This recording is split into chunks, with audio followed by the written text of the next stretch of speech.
Welcome to Mega Nine TV. Burning topic. Iran Israel మధ్య ఉద్రిక్తతలు అణుయుద్ధానికి దారితీసే అవకాశం ఉందా? ఇరాన్పై ఇజ్రాయెల్ అణుబాంబు వేస్తే పాకిస్తాన్ ఇజ్రాయెల్పై అణుదాడి చేస్తుందని ఎవరు హెచ్చరించారు? అసలు ఇరాన్ ఇజ్రాయెల్ మధ్యలో పాకిస్తాన్కు సంబంధం ఏంటి? Iran supreme leader ఆయతుల్లా Ali Khamenei ఎక్కడ దాక్కున్నారు? అమెరికా అధ్యక్షుడు డొనాల్డ్ ట్రంప్ను చంపేందుకు ఇరాన్ కుట్ర పన్నిందా? ఇరాన్లో ఉన్న భారతీయ విద్యార్థుల పరిస్థితి ఏంటి?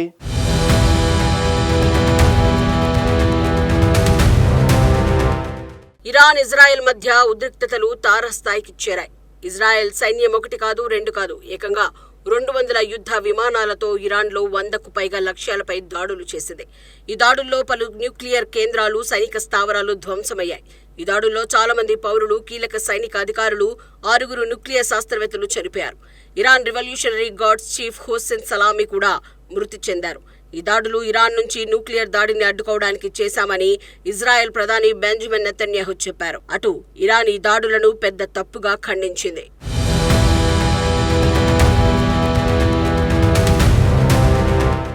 ఇరాన్ చమురు క్షేత్రాలను కూడా లక్ష్యంగా చేసుకుని యుక్రెయిన్ దాడి చేసింది. ఈ దాడుల్లో తెహ్రాన్లోని ఆయిల్ డిపో ధ్వంసమైంది. దీంతో చమురు ధరలు 10% పెరిగాయి.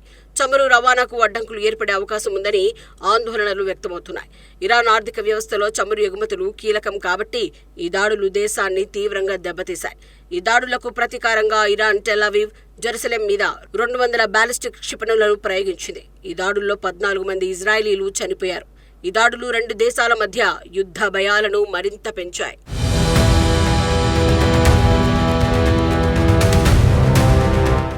Iran supreme leader ఆయతుల్లా Ali Khamenei ఈ దాడుల సమయంలో ఎక్కడ ఉన్నారనే దానిపై స్పష్టత లేదు. అయితే ఆయన కుటుంబంతో కలిసి బంకర్లో దాక్కున్నారని సమాచారం. ఖమేనీని లక్ష్యంగా దాడులకు ఇజ్రాయెల్ ప్రణాళిక ఆలోచించినట్లు, కానీ ట్రంప్ దాన్ని తిరస్కరించారని వార్తలు వచ్చాయి. ఈ పరిస్థితి ఇరాన్ పాలక వర్గంలో భయాందోళనలను పెంచింది.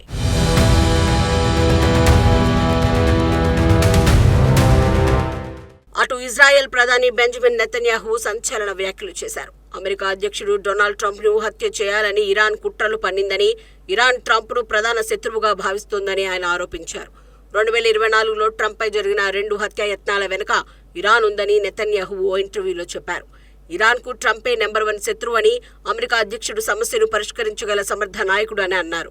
బలహీనమైన రీతిలో బేరసారాలు చేయడానికి ఆయన ఎప్పుడు ఇష్టపడరని, ప్రత్యర్థికి లొంగిపోరని, గతంలోనూ ఆయన ఓ నకిలీ ఒప్పందాన్ని పక్కన పెట్టి ఖసిన్ సులేమానీని మట్టుపెట్టారని గుర్తు చేశారు. ఇరాన్ దగ్గర అణ్వాయుధం ఉండకూడదు అంటే వారు యురేనియంను శుద్ధి చేయకూడదని, అందుకోసం ట్రంప్ కఠినమైన నిర్ణయాలు తీసుకుంటారని నెతన్యాహు తెలిపారు. దీంతో ఇరాన్కు అమెరికా అధ్యక్షుడు ప్రధాన శత్రువుగా మారారని, అందుకే ట్రంప్ను చంపాలని ఇరాన్ చూస్తోందని నెతన్యాహు ఆరోపించారు.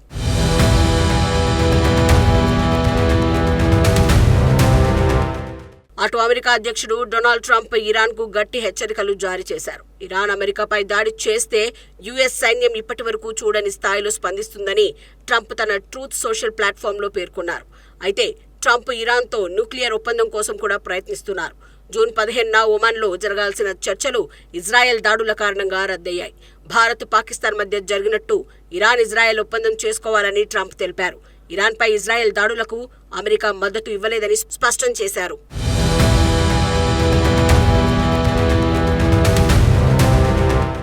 మరోవైపు ఇజ్రాయెల్ ఇరాన్పై అణుబాంబు ప్రయోగిస్తే పాకిస్తాన్ ఇజ్రాయెల్పై అణుదాడి చేస్తుందని ఇరాన్ రివల్యూషనరీ గార్డ్స్ జనరల్ మెహ్సెన్ రజాయ్ హెచ్చరించారు. దీనికి పాకిస్తాన్ నుంచి తమకు హామీ వచ్చిందని రజాయ్ చెప్పారు. అయితే పాకిస్తాన్ రక్షణ మంత్రి ఈ వాదనను తోసిపుచ్చారు. అలాంటి హామీ ఇవ్వలేదని స్పష్టం చేశారు. పాకిస్తాన్ ఇజ్రాయెల్ను గుర్తించిన దేశం, ఇరాన్తో సన్నిహిత సంబంధాలు కలిగి ఉంది.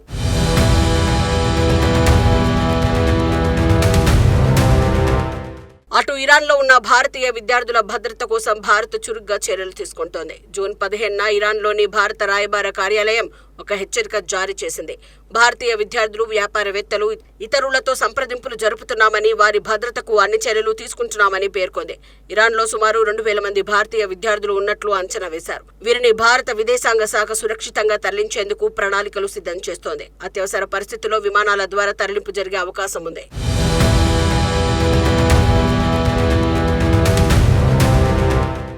ఇరాన్ ఇజ్రాయెల్ మధ్య ఉద్రిక్తతలు మిడిల్ ఈస్ట్ ప్రాంతంలో శాంతిని దెబ్బతీశాయి.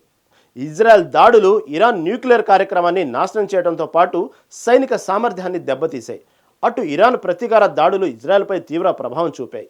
ఇరాన్ ట్రంప్ను చంపాలని ప్రయత్నించిందని, ఇది ఇరాన్పై ఇజ్రాయెల్ దాడులకు మరో కారణమని నెతన్యాహు అంటున్నారు.